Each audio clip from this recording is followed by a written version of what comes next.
Welcome back to the channel, guys. Today I have another unboxing video for you today. As we can see here, it's from Haley Strategic, or HSP, Haley Strategic Partners. Pretty big bag, so we'll see what's inside. Good packaging on the outside. Nice little messaging down here saying stay sharp, be safe, and they have their logo right there. Alright guys, so as you can see here, I have a Haley flat pack. I believe this is the 2.0, and then I also have a smoke grenade pouch here. So the reason why I bought these things, right, smoke is super important in my opinion in your typical open combat situation, so not CQB. When you're patrolling or whatever, smoke is super important. One, for concealment of your movement, and also if you need to escape, evade the enemy, that's a good thing to have. Also, smoke grenades are fun if you've ever gotten to toss one.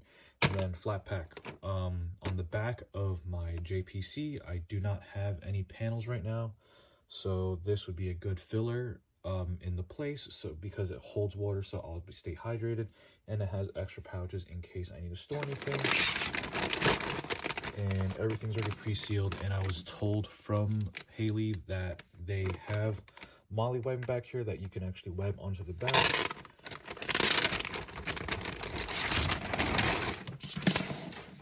Had to get in multicam so that I'm within the uniform standards.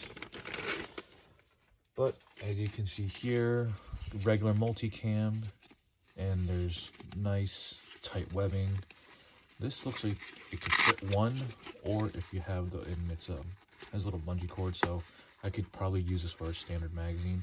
Honestly, this looks like a magazine pouch instead. And then here is the flat pack. So normally it comes with all these straps and whatever, but if you're going to put it onto a plate carrier, looks like you'll probably undo these. Yep. So these two right here, and then you're going to web them through your back panel. And then this, you can probably just take off. Yep, so here's your loose end, and then you'll just untie it off. But my plans are to just put a camelback in the back, and then have these extra pouches for spare ammo, maps, chem lights, whatever I might need out in the field. Anyways, thanks for watching, guys. In the next video, we'll install this and we'll web it through. Thanks for watching, guys. Please comment, like, subscribe, let me know what you'd like to see next, and as always, stay safe.